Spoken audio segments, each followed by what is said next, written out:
Bienvenue à nouveau dans l'émission.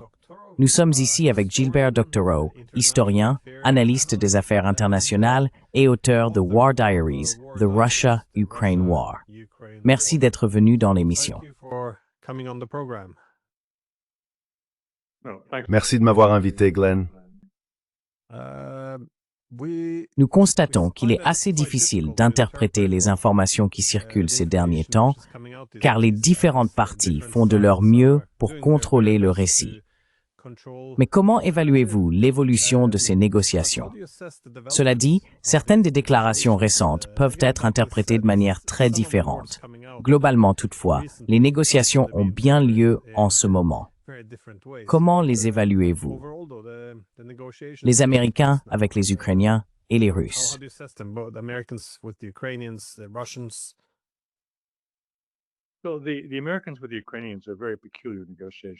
Ainsi, les Américains et les Ukrainiens sont engagés ces jours-ci dans des négociations très particulières.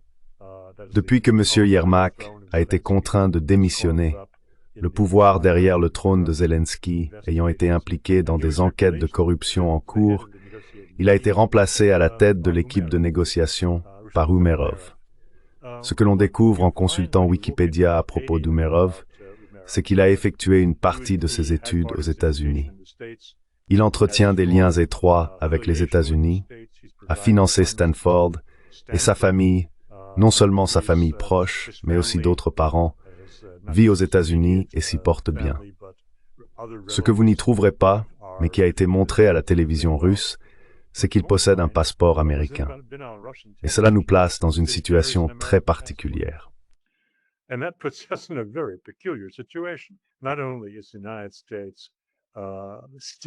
Non seulement les États-Unis, dans les conditions actuelles, continuent de fournir un soutien crucial à l'Ukraine, en matière de renseignement et en mettant à disposition une partie de leur arsenal d'armes pour être acheté par les Européens et livré à l'Ukraine, mais le chef de la délégation ukrainienne est un citoyen américain. C'est une situation assez étrange. Les négociations avec les Ukrainiens auxquelles Rubio a participé se sont conclues par des remarques d'Umerov indiquant que des progrès avaient été réalisés, que les questions étaient complexes, et ainsi de suite. Les 5 heures passées par Umerov et Jared Kushner, le gendre du président, avec le président Poutine, 5 heures, montrent qu'il ne s'agissait pas simplement d'apposer un cachet sur la version russe de ce à quoi la paix devrait ressembler, mais bien d'une discussion détaillée, probablement sur des questions territoriales et pas seulement entre eux, où de profonds désaccords subsistaient.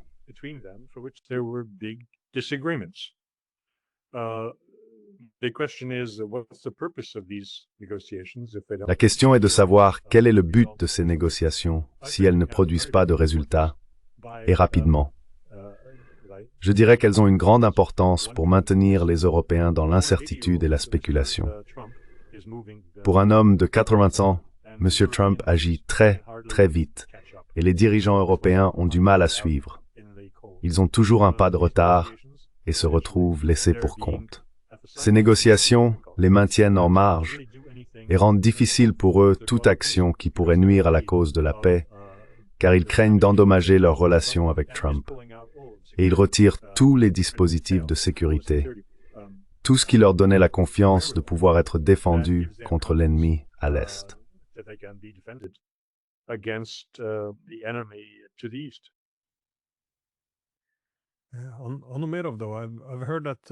Concernant Umerov, cependant, j'ai entendu dire, ou lu quelque part, que sa double nationalité relevait de la désinformation. Là encore, cela vient des vérificateurs de faits, et je ne leur fais pas vraiment confiance non plus. Mais cela rejoint mon point, il est très difficile d'évaluer les informations. Cela pourrait être vrai, cela pourrait aussi ne pas l'être. J'ai beaucoup de mal à m'orienter dans le paysage informationnel, mais tout devient plus clair lorsqu'on examine les intérêts des différentes parties. Maintenant, à propos de la possible éviction de Yermak, puisque ces agences anticorruption sont, dans une large mesure, influencées par le gouvernement américain, est-ce une manière de faire avancer les négociations? Voyez-vous les États-Unis derrière la destitution de Yermak exerçant davantage de pression sur Zelensky pour faire bouger les choses. Parce que Zelensky semble être l'un des principaux obstacles, et tant qu'il peut s'appuyer sur les Européens, cela pourrait poser un problème pour Trump.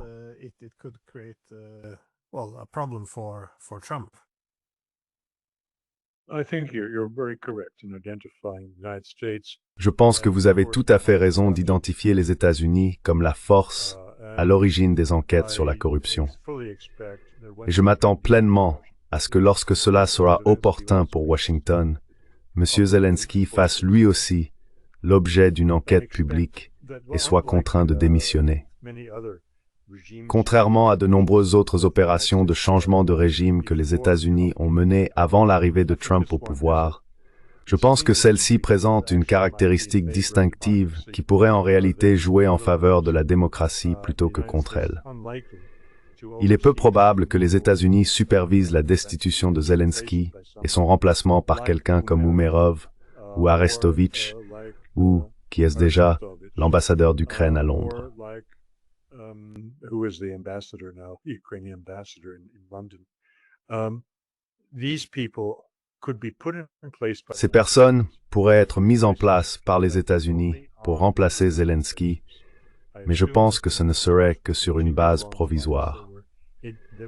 Je suppose que les États-Unis continueront, selon les lignes mentionnées dans le projet de feuille de route pour la paix, en 28 points, là où tout a commencé. Et ce point concernait des élections dans, disons, 30 jours. Irréaliste, mais peut-être dans les 90 jours suivant un cessez-le-feu, afin que quelqu'un ayant au moins été approuvé par l'électorat ukrainien prenne le pouvoir et puisse parler au nom de la nation pour conclure ce qui sera bien sûr une paix très honteuse.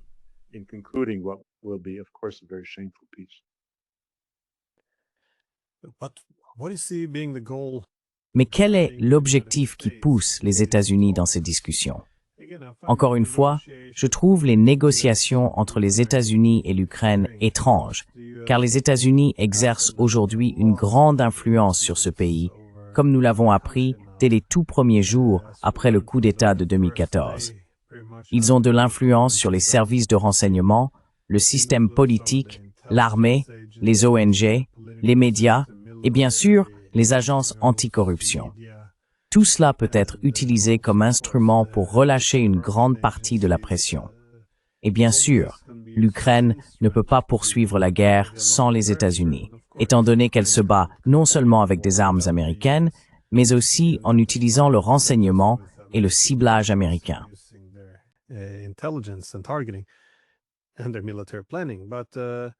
Et leur planification militaire. Donc oui, je trouve toute cette négociation un peu étrange. Pourquoi elle s'éternise autant avec les Ukrainiens? Je penserais que Trump serait en position d'exercer la pression nécessaire s'il le voulait. Mais que veulent vraiment les États-Unis ici? Ont-ils renoncé au rêve de vaincre la Russie? L'objectif principal est-il désormais d'essayer de creuser un fossé entre les Russes et les Chinois? Ou comment évaluez-vous la stratégie des États-Unis, s'il y a une stratégie?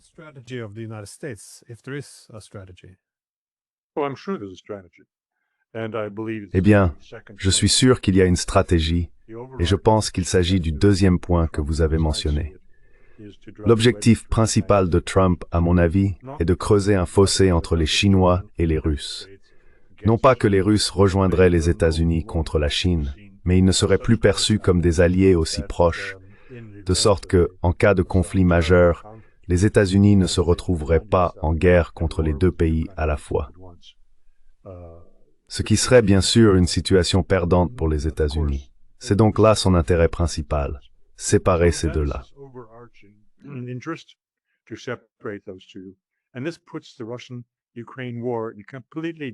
Et cela place la guerre entre la Russie et l'Ukraine dans un cadre complètement différent du reste de la politique étrangère que M. Trump supervise, laquelle est belliqueuse, agressive, cherchant à afficher une sorte de virilité typique, en déployant toutes les forces navales et aériennes des États-Unis pour impressionner les Vénézuéliens et d'autres pays d'Amérique latine jugés trop proches de la Chine, selon la perception américaine, et trop difficile à gérer selon la manière impérialiste traditionnelle avec laquelle l'Amérique a administré les États d'Amérique latine.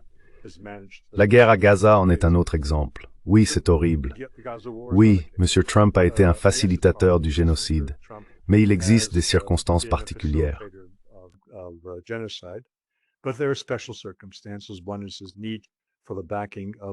L'un des facteurs est son besoin du soutien du lobby israélien au Congrès ou de la majorité pro-israélienne du Congrès pour ses nombreuses politiques discutables, tant intérieures qu'étrangères. Du point de vue des politiciens traditionnels, il obtient cet assentiment parce qu'après tout, il leur donne ce qu'ils veulent sur la question israélienne. C'est donc un cas particulier. La guerre entre la Russie et l'Ukraine en est un autre. Mais c'est la question dominante dans ses objectifs de politique étrangère. Je pense donc qu'il est cohérent. Mais la manière dont il gère cela, les raisons pour lesquelles cela prend autant de temps, et pourquoi cela va dans un sens puis dans l'autre, je pense qu'il évalue au mieux comment maintenir ses nombreux ennemis dans l'incertitude et les empêcher de lui porter un coup fatal.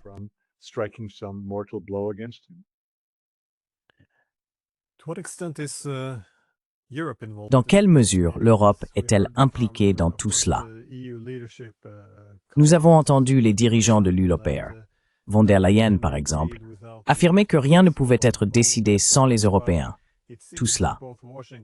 Mais il semble que Washington comme Moscou soient bien décidés à écarter les Européens, perçus comme des fauteurs de troubles qui préféreraient prolonger la guerre plutôt que de chercher un accord. Sergei Lavrov s'est également vu poser la question: où est l'Europe dans tout cela?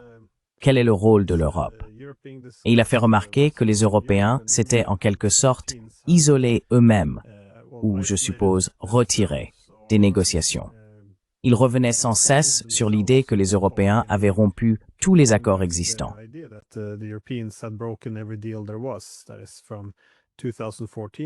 C'est-à-dire qu'à partir de 2014, il y avait des garants de cet accord de gouvernement d'unité. Avant que Yanukovych ne soit renversé, il ne l'avait pas fait. Il faisait référence à Minsk, qui était essentiellement un stratagème pour reconstruire l'armée ukrainienne. Et puis, bien sûr, les Britanniques ont joué en 2022 un rôle clé dans le sabotage de l'accord d'Istanbul. Il a donc plus ou moins dit qu'à cause de cela, et aussi du rôle que jouent maintenant les Européens en essayant de perturber toute négociation et de prolonger la guerre, il n'y avait plus de rôle pour eux. Mais voyez-vous les États-Unis adhérer à ce point de vue? Et je suppose, est-il même possible d'exclure les Européens? Est-ce que cela a encore vraiment de l'importance tant que vous obtenez l'accord des Ukrainiens?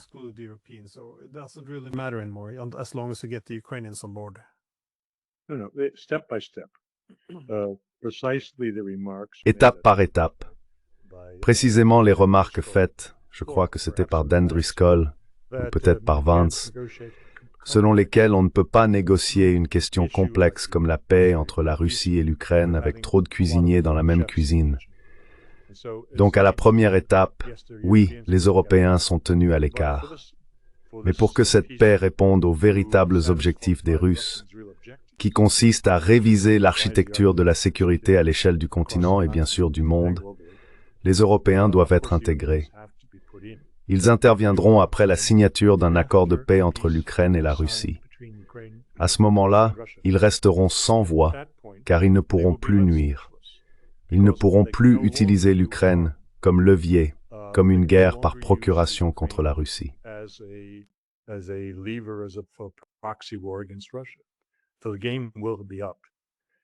Alors la partie sera terminée. À ce moment-là, les Européens devront affronter la réalité que la guerre est perdue et ils devront s'adapter à cette nouvelle situation. Ils seront associés car il ne peut y avoir de révision de l'architecture européenne sans leur participation active, y compris la révision des termes au sein de l'OTAN qui exclut l'Ukraine à perpétuité. Ainsi, les Européens auront leur place à la table, mais ce seront des Européens vaincus. Et il est possible que certains d'entre eux aient démissionné d'ici là, car la situation ne sera plus tenable lorsque toutes les politiques dans lesquelles ils ont investi se seront révélées être un échec.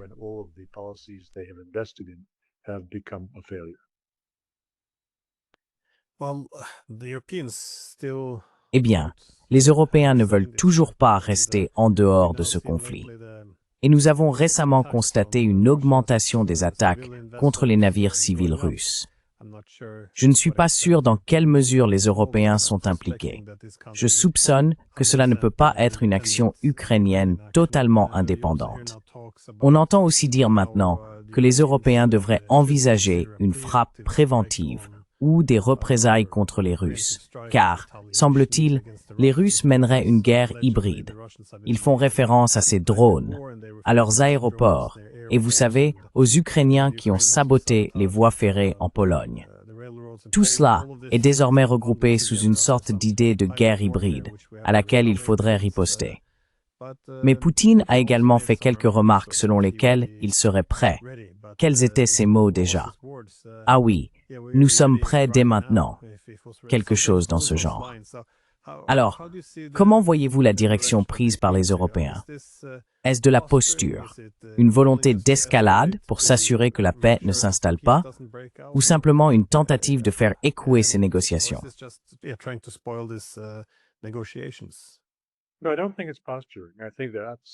Non, je ne pense pas que ce soit de la posture.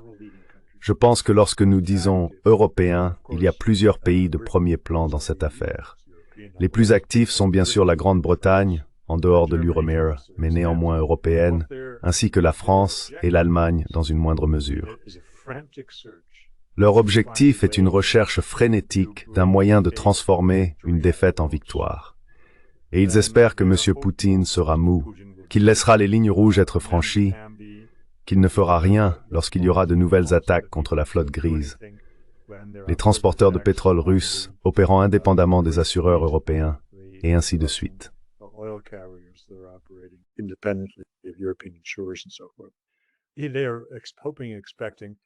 Ils espèrent et s'attendent à s'en tirer, puis ils pourront dire « Eh bien, après tout, nous nous en sommes plutôt bien sortis. » Mais cela n'arrivera pas. Je voudrais simplement attirer l'attention sur la suite des propos même que vous citiez de Poutine. La suite disait que ce serait une guerre très courte. Et encore une fois, pour décortiquer cette déclaration apparemment anodine, je vais en donner le sens plus complet qui a déjà été exprimé. Pas directement dans ce contexte, mais à propos de ce à quoi ressemblerait une guerre européenne. La position russe était la suivante. Nous ne combattrons pas l'Europe de la même manière que nous combattons l'Ukraine.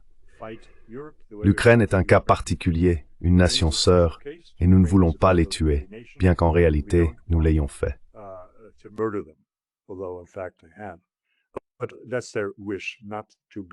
Mais c'est leur souhait, ne pas être trop brutaux. Mais nous, Européens, nous n'avons pas de telles inhibitions, et nous ne combattrons pas dans les tranchées. Vous pouvez construire tous les chars que vous voulez, toutes les pièces d'artillerie que vous voulez. Vous pouvez former autant de soldats que vous voulez et recruter à la fois des volontaires et des conscrits. Et ils seront anéantis en quelques minutes par nos armes nucléaires tactiques. Cela m'a ramené, si je peux injecter un peu d'humour dans quelque chose de terriblement sérieux, à une chanson de Tom Lehrer des années 1960, où il écrit une lettre à sa mère pour lui dire qu'il sera de retour de la guerre dans 30 minutes. C'est bien cela, une guerre nucléaire. 30 minutes, ça semble juste.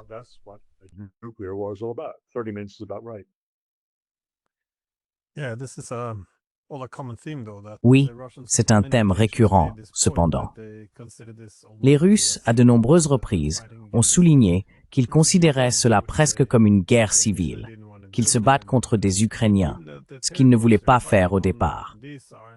Et même si les territoires sur lesquels ils se battent ne sont pas ceux qui sont annexés, ou qui ont déjà été annexés, par la Russie à l'Ukraine, les habitants de ces régions deviendraient alors de futurs citoyens russes. Il n'est donc pas étrange qu'ils combattent les Européens d'une manière très différente, puisqu'ils les perçoivent comme les marionnettistes ayant essentiellement orchestré ce fantasme de guerre froide consistant à faire s'entretuer Ukrainiens et Russes. Je m'attendrai donc à ce que la Russie mène une guerre contre les Européens d'une manière très, très différente.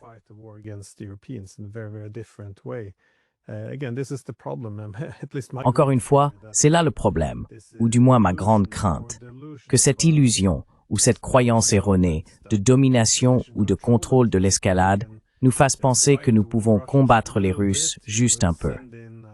Nous enverrons quelques milliers de soldats, et nous pourrons nous assurer que cela ne s'aggrave pas. Et si nécessaire, nous pourrons désescalader. Je pense que ce sera une erreur monumentale. Mais les Européens n'ont-ils pas déjà une porte de sortie? Je veux dire, une fois que nous aurons perdu cette guerre, la ligne la plus prévisible que je vois venir, c'est que la Russie voulait rayer l'Ukraine de la carte, qu'elle voulait conquérir toute l'Ukraine, restaurer l'Union soviétique, et qu'elle n'a obtenu que 20%, et qu'elle en a payé le prix fort. Donc nous avons gagné. Je pensais que c'était la déclaration de victoire prédéfinie. Oui.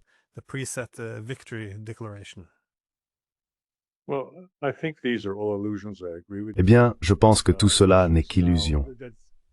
Je suis d'accord avec vous.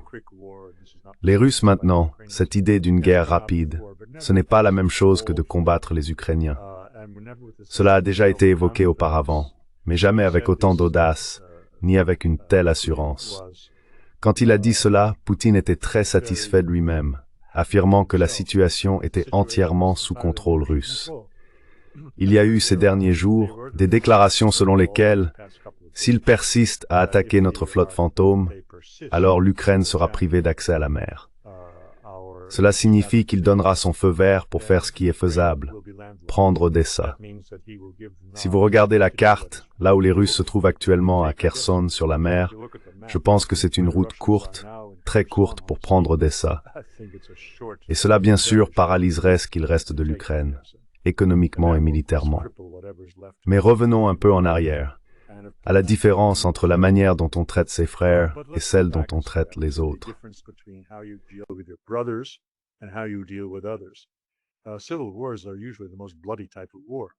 Les guerres civiles sont généralement le type de guerre le plus sanglant. Et malgré les remarques de M. Poutine, selon lesquelles, nous ne voulons pas causer trop de dommages aux civils, etc., etc., on estime que 1,7 million d'Ukrainiens sont morts.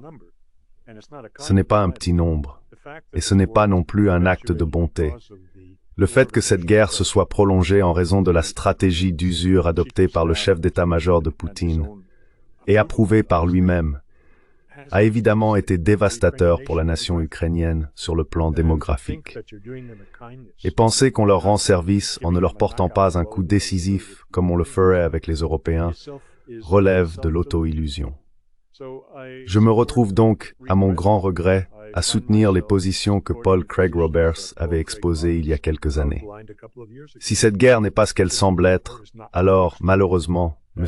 Poutine s'est révélé un très mauvais chef de guerre, alors qu'il est un formidable artisan de paix.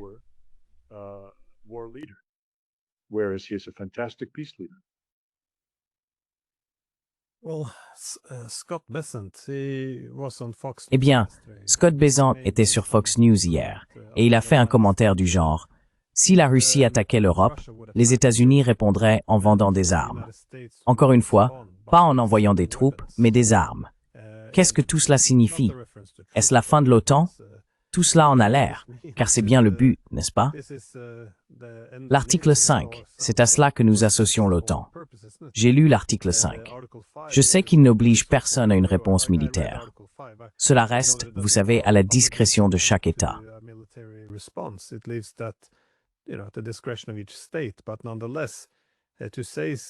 Mais néanmoins, dire une telle chose, surtout à l'avance, semble, oui, presque, imprudent. Presque une déclaration de la mort de l'OTAN. Est-ce là le message global, l'objectif actuel des États-Unis? Si ce n'est pas de tuer l'OTAN en tant qu'instrument, alors au moins de réduire ou de retirer les États-Unis de cette, je suppose, relation de sécurité qui, en fin de compte, tire les États-Unis vers le bas. Cela les empêche de se réorienter vers l'hémisphère occidental. Les empêchent nos word is time lazim.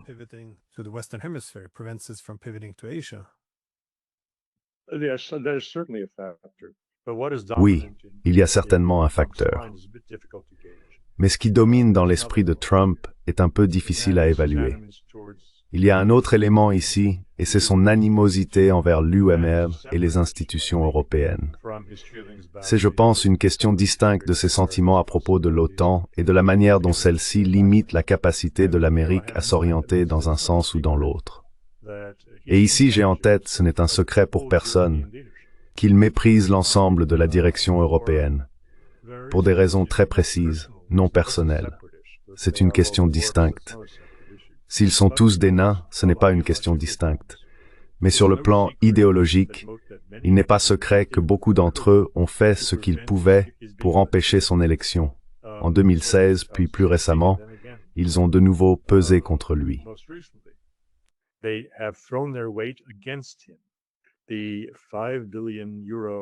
Le procès de 5 milliards d'euros qu'il a l'intention d'intenter contre la BBC est emblématique à cet égard. Et il a raison. Il est justifié de dire que ce qu'ils ont fait était impardonnable. Ils ont assemblé des passages de son discours séparés de 55 minutes pour créer une déclaration qu'il n'a jamais faite. C'est ce que faisaient les Européens, et il veut leur botter les fesses.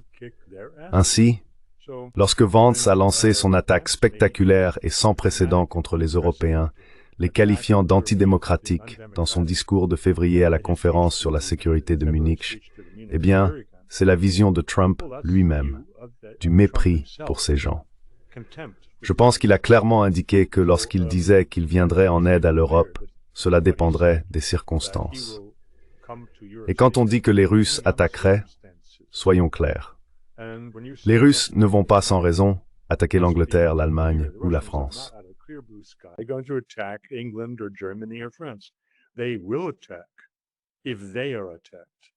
Ils attaqueront s'ils sont attaqués.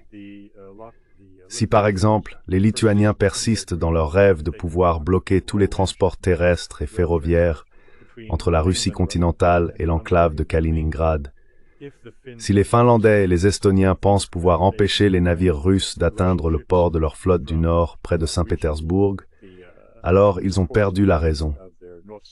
Il y aura une guerre, et il y aura une provocation pour justifier cette guerre. Et très probablement, M. Trump ne fera rien.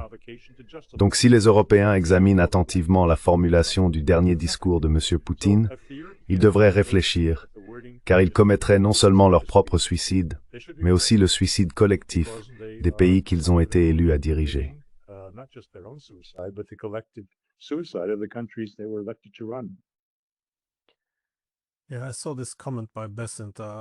Oui, j'ai vu ce commentaire de Besant. C'était comme un avertissement adressé aux Européens. Il semble que beaucoup de ces références à l'Europe, prétendument attaquée par la Russie, tout ce discours sur la guerre hybride et sur le fait qu'il faut riposter, soit en réalité des moyens de saboter la paix et de pousser les États-Unis à s'enfoncer davantage dans la guerre. Donc en disant en fait aux Européens, eh bien, vous serez livrés à vous-même. Nous vous vendrons des armes, mais nous ne vous aiderons pas. Je pense que, si vous êtes un petit pays comme la Lituanie, par exemple, pourquoi oseriez-vous attaquer des navires russes ou vous engager dans l'une de ces hostilités si vous ne pensez pas que les États-Unis viendront à votre secours? Et c'est essentiellement ce qu'ils ont dit. Mais laissez-moi poser une dernière question. Que pensez-vous que les Russes seraient prêts à faire? Voyez-vous une quelconque volonté de faire des concessions du côté russe sur certaines de leurs revendications fondamentales? Ou sinon, comment cette guerre se terminera-t-elle? Se terminera-t-elle avec Odessa revenant à la Russie?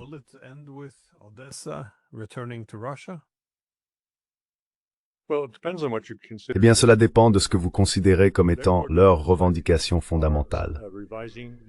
Leurs revendications fondamentales, telles que je les comprends, concernent la révision de l'architecture de sécurité européenne. Et dans ce but, ils feront sûrement des compromis sur le plan territorial, ce qu'ils gardent, ce qu'ils abandonnent, à l'exception du Donbass et des 2 autres oblasts de Novorossiya, qu'ils ont désormais intégrés à la Fédération de Russie. Le reste, ce qu'ils tiennent à Kharkiv, ce qu'ils tiennent à Dnepropetrovsk, et ainsi de suite, ainsi que leurs ambitions de prendre Odessa, ce qui est tout à fait faisable, je pense qu'ils y renonceraient en un instant, si cela amenait les Européens à la table pour ramener les installations de l'OTAN à leur position de 1987 et pour faire exactement ce que les Russes exigeaient en décembre 2021. Si un mouvement en ce sens se produit, alors toutes ces autres questions se réglaient en un instant.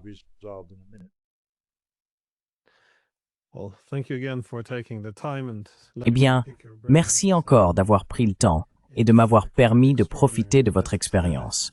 C'est vraiment extraordinaire. Qui aurait cru, il y a seulement 4 ans, que nous en arriverions à cette situation? La Russie battant l'OTAN dans son ensemble et les États-Unis avertissant plus ou moins les Européens qu'ils ne peuvent compter que sur l'Amérique pour leur vendre des armes, sans même leur en donner s'ils sont attaqués par la Russie. Je me souviens que lorsque les Russes sont intervenus en 2022, beaucoup affirmaient que ce serait la mort de l'OTAN, tandis que d'autres disaient que non, cela la raviverait et lui donnerait un nouveau but. Il semble donc que le premier argument l'ait emporté.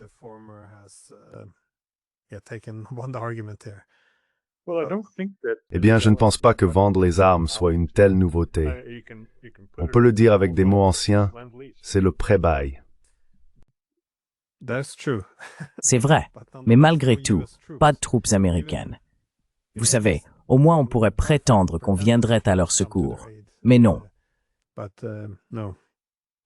En tout cas, merci encore. Oui, c'était très agréable de parler.